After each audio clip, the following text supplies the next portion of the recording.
Oke, baik, bismillahirrahmanirrahim. Assalamualaikum warahmatullahi wabarakatuh. Selamat pagi semuanya, salam sejahtera bagi kita semua. Semoga hal yang buruk bisa segera membaik dan yang baik bisa menjadi lebih baik lagi. Sebelumnya, perkenalkan, saya Irwansyah, mahasiswa Universitas Negeri Makassar, program studi pendidikan antropologi. Jadi, pada kesempatan kali ini, saya akan membahas suatu buku dari Christian Pelleras yang berjudul Manusia Bugis. Nah, tujuan saya membuat video ini yakni untuk memenuhi tugas pada mata kuliah studi pustaka mandiri. Nah, di dalam buku ini tuh terdapat 11 bagian pembahasan, namun yang akan saya bahas pada kesempatan kali ini hanya bagian 1 sampai ke bagian ke-6. Oke, baik. Jadi pada bagian pertama ini, di bagian pendahuluan itu masih membahas terkait pengenalan tentang suku Bugis. Jadi suku Bugis ini adalah salah satu kelompok etnis terbesar di Asia Tenggara dengan populasi lebih dari 4 juta orang yang mendiami bagian barat daya Pulau Sulawesi dan merupakan bagian dari rumpun Austronesia. Nah, meskipun mereka adalah bagian dari kelompok yang sama dengan Melayu, Jawa, dan Bali, mereka telah mengembangkan tradisi dan budaya yang berbeda. Hubungan yang terus-menerus di wilayah maritim Asia Tenggara itu menciptakan banyak kesamaan budaya sehingga para pengunjung asing sering menyebut wilayah ini sebagai dunia Melayu atau Indonesia. Dalam buku ini, istilah Nusantara digunakan untuk menyebutkan wilayah dan suku bangsa di sekitar orang Bugis. Nah, meskipun terkenal, banyak informasi yang beredar tentang Bugis yang ternyata keliru. Salah satu anggapan yang salah adalah bahwa mereka adalah pelaut sejak dahulu kala. Namun faktanya, orang Bugis itu pada dasarnya adalah petani. Aktivitas maritim mereka baru saja berkembang pada abad ke-18 Masehi, dan perahu pinisi itu baru saja ditemukan modelnya antara akhir abad ke-19 hingga 1930-an. Nah, jadi Bugis ini memiliki ciri khas unik, termasuk kemampuannya mendirikan kerajaan tanpa pengaruh India atau pusat kota, di mana mereka ini memiliki tradisi sastra lisan dan tulisan yang menghasilkan epos Lagaligo, salah satu yang terbesar di dunia. Setelah memeluk Islam pada abad ke-17, mereka ini mengintegrasikan agama ini ke dalam budaya mereka. Namun, mereka juga mempertahankan kepercayaan pra-Islam seperti tradisi para biksu yang dianggap dapat berkomunikasi dengan dewa-dewa leluhur. Nah, secara geografis, Sulawesi Selatan ini memiliki peran penting dalam pembentukan identitas Bugis. Meskipun luas, Sulawesi kurang dikenal dan jalan darat baru saja dibangun pada tahun 1920-an. Hanya sedikit sungai yang dapat dilayari hingga ke dalam pedalaman. Tapi, jalur sungai dan laut ini sangat penting untuk perdagangan. Sulawesi Selatan adalah semenanjung dengan populasi paling besar atau paling padat dan giat mengelola tanah di Sulawesi. Produk pertanian utama di Sulawesi Selatan ini, terkhusus di Bugis, itu adalah beras. Meskipun mereka juga menanam tanaman lain seperti jagung dan sagu. Nah, selanjutnya pada bagian kedua itu membahas tentang bukti dan sumber. Yang pertama yaitu data arkeologi. Penelitian arkeologi di Sulawesi Selatan ini menunjukkan bahwa wilayah ini telah dihuni sejak zaman Pleistosen akhir, sekitar 50.000 tahun hingga 30.000 tahun sebelum Masehi. Hasil penggalian ini menemukan artefak batu dan tembikar. Kebudayaan Toalean dari Pleistosen akhir meninggalkan artefak seperti serpihan batu dan tembikar. Nah, temuan arkeologi ini menunjukkan bahwa Sulawesi Selatan memiliki hubungan perdagangan internasional yang erat sejak zaman kuno, terutama dengan India. Hal ini dibuktikan dengan penemuan patung perunggu bergaya India dan Buddha. Selain itu ditemukan juga patung perunggu yang dikombinasikan dengan gaya lokal. Nah, temuan ini itu menunjukkan bahwa Sulawesi Selatan ini telah menjadi bagian dari jaringan perdagangan maritim internasional sejak awal zaman logam. Terus yang kedua yaitu kronik Bugis dan teks sejarah. Nah, kronik Bugis yang terbesar di seluruh Sulawesi Selatan ini merupakan sumber utama untuk memahami sejarah Bugis. Kronik ini meskipun kadang berisi mitos atau legenda, itu dapat memberikan gambaran yang berharga tentang sejarah mereka. Kebanyakan kronik ini ditulis tangan dan selingannya tetap ada hingga kini. Salah satu epos sastra yang terpenting adalah Lagaligo yang menceritakan dewa-dewa dan leluhur serta telah diturunkan dari generasi ke generasi. Dan naskah ini itu ditulis dalam bahasa Bugis kuno yang telah dilestarikan bahkan hingga abad ke-20. Meskipun ini bersifat sakral dan tidak dapat dibaca oleh masyarakat umum tanpa upacara tertentu, Lagaligo ini memberikan wawasan penting tentang sejarah dan budaya Bugis. Nah, terus pada bagian ketiga ini itu Sulawesi Selatan pada masa awal. Nah, bagian pertama, 3 periode sejarah Bugis. Berdasarkan sumber-sumber yang tersedia, masa lalu orang Bugis ini dibagi menjadi 3 periode utama. Yang pertama yaitu periode sejarah. Periode sejarah ini ditentukan oleh kronik Bugis dan sumber-sumber eksternal. Dan yang kedua periode Bugis awal. Ini tuh hanya bersumber dari siklus Lagaligo saja. Terus yang ketiga adalah periode prasejarah. Nah, pada periode prasejarah ini itu mengandalkan bukti arkeologis karena tidak ada sumber tertulis. Nah, pada bagian pemukiman awal ini Sulawesi Selatan sudah dihuni oleh manusia sejak fenotip australoid sejak 50.000 tahun yang lalu, sezaman dengan manusia wajak di Jawa.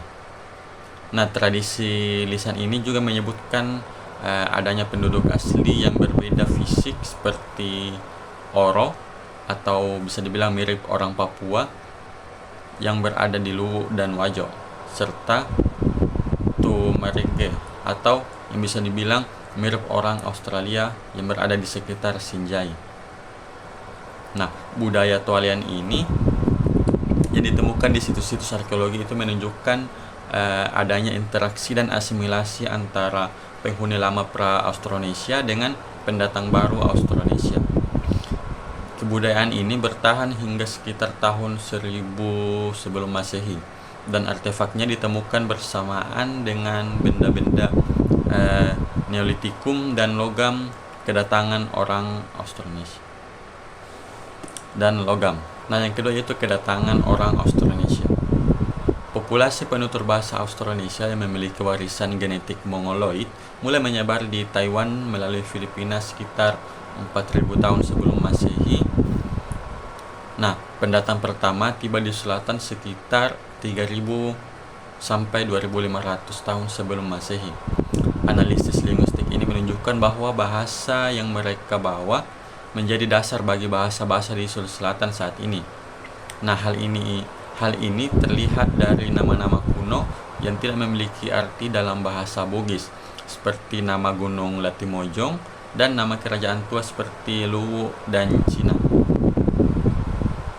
Terus, cara hidup dan perdagangan pada masa awal.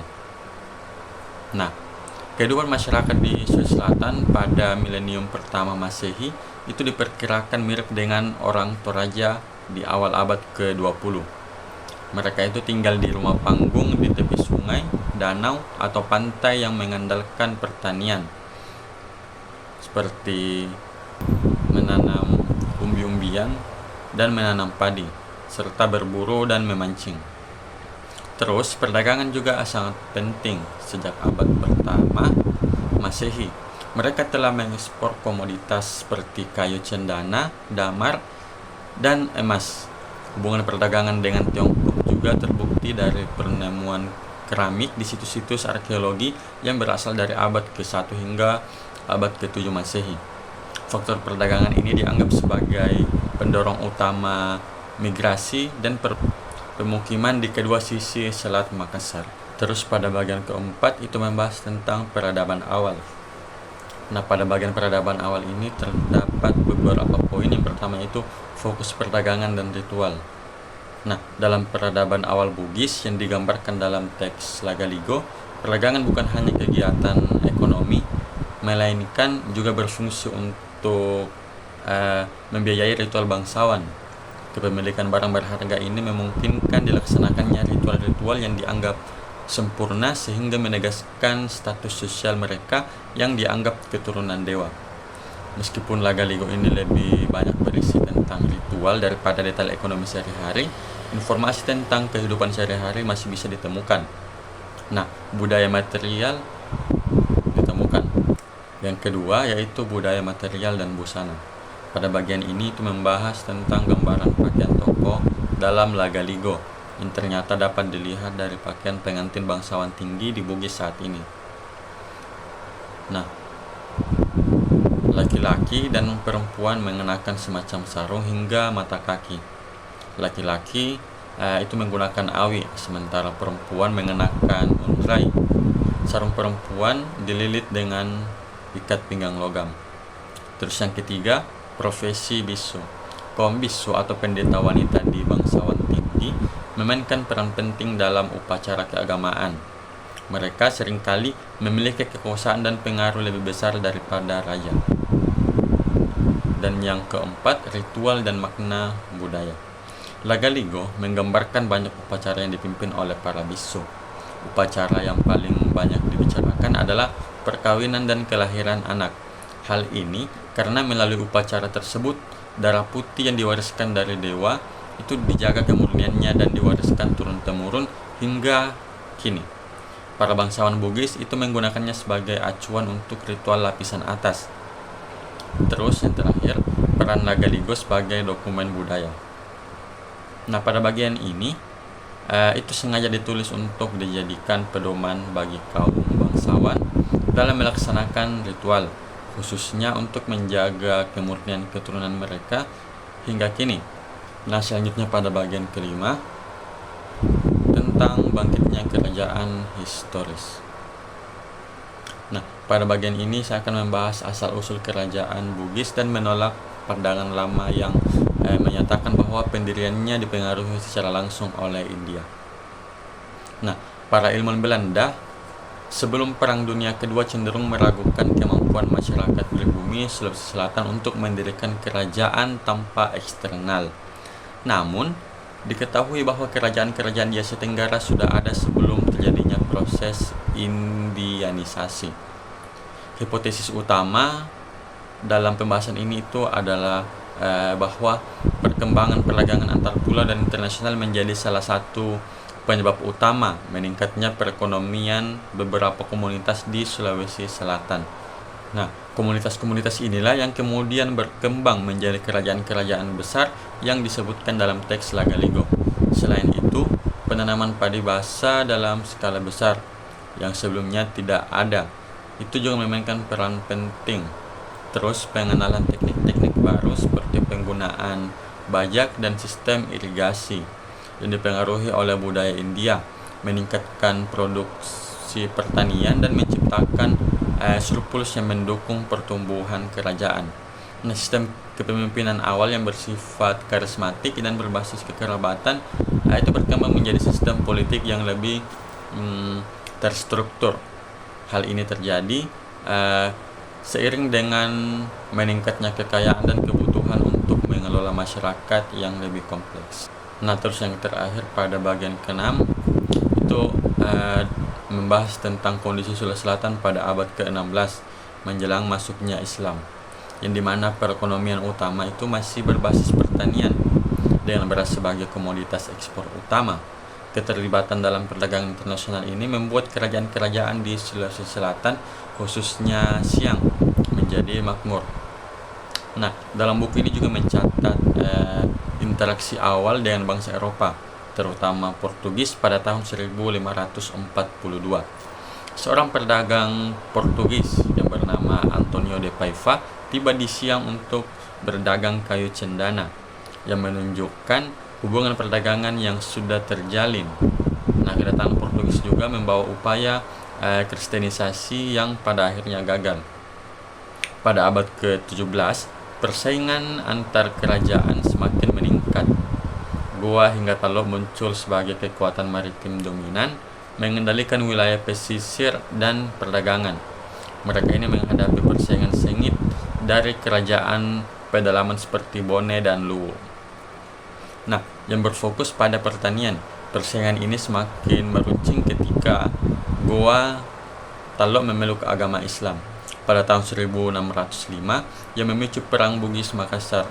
Proses islamisasi ini tidak mudah dan memerlukan waktu, seringkali melalui tekanan politik dan militer terhadap kerajaan-kerajaan Bugis lainnya. Mungkin sekian itu saja sedikit pembahasan-pembahasan yang dapat saya sampaikan. Sekian, jika ada kekurangan mohon dimaafkan. Assalamualaikum warahmatullahi wabarakatuh.